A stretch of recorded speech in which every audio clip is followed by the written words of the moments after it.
اعوذ باللہ السمیع العلی العظیم لا حول ولا قوة الا باللہ من الشیطان الرجیم بسم اللہ الرحمن الرحیم الحمدللہ رب العالمین والعاقبۃ للمتقین والجنۃ للمؤمنین والنار للعاصین وللکافرین اللہم صل علی محمد صاحب التاج والمعراج والبراق والعلم دافع البلاء والوباء والقحط والمرض والعلم اسمه مكتوب مرفوع منقوش في اللوح والقلم سيد العرب جميل الشيم الشفيع صاحب الجود والكرم والله عاصمه وجبريل خادمه والبراق مركبه والمعراج سفره سدرة المنتهى مقامه قاب قوسين المطلوب مقصوده المقصود وجوده سيد المرسلين خاتم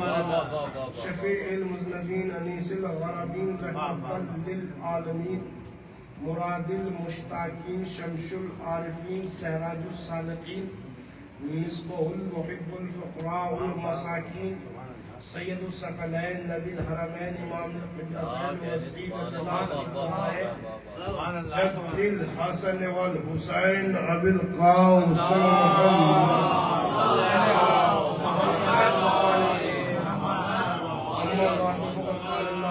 فی کتابہ المجید والفرقان الحمید بسم اللہ الرحمن الرحیم انما يريد الله ليذهب عنكم الرجس اهل البيت ويطهركم تطهيرا اللهم صل على محمد. سامعین حضرات، آپ کی خدمت عالیہ میں پہلی مرتبہ حاضر ہوا اور ہمارے سرور بھائی صاحب بھی تشریف لے آئے.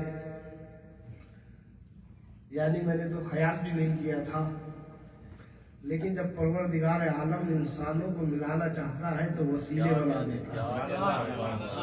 ہمارے لیے سب سے بڑا وسیلہ آل محمد ہے. آل محمد کا تذکرہ ہے، آل محمد کی محبت ہے، آل محمد کی مشدت ہے. آل محمد کو دل میں رکھے ہوئے جو ہم یہ ذکر آل محمد کر رہے ہیں، یہی ہمارے لیے شفا ہے، کامیابی ہے، فتح ہے.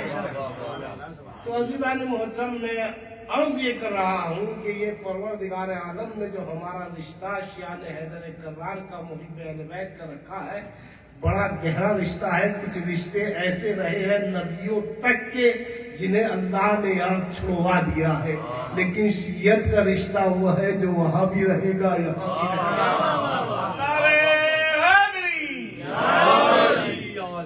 نبیوں کی بیویوں کے ذکر قرآن میں موجود ہے، آپ نے دیکھا ہے.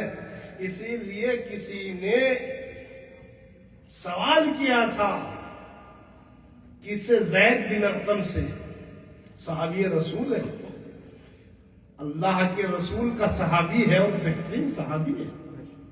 کہا یہ بتائیے، یہ جو آیت نازل ہوئی ہے انما یرید اللہ لیذھب عنکم الرجس اہل البیت ویطہرکم تطہیرا، کیا اس میں نبی کی بیویاں شامل ہے؟ تو انہوں نے قسم کھا کر کہا کہ نبی کی بیویاں اس میں شامل نہیں ہے، اس لیے کہ نبی کی بیویاں اس لیے اس میں شامل نہیں ہے کہ نبی جب انہیں طلاق دے دے تو ان سے رشتہ منقطع ہو جاتا ہے. رشتہ منقطع ہو جاتا ہے، اس لیے رشتہ وہی رہتا ہے جو خون کا رہتا ہے. اس سے مراد علی ہے، فاطمہ ہے، حسن ہے، حسین ہے.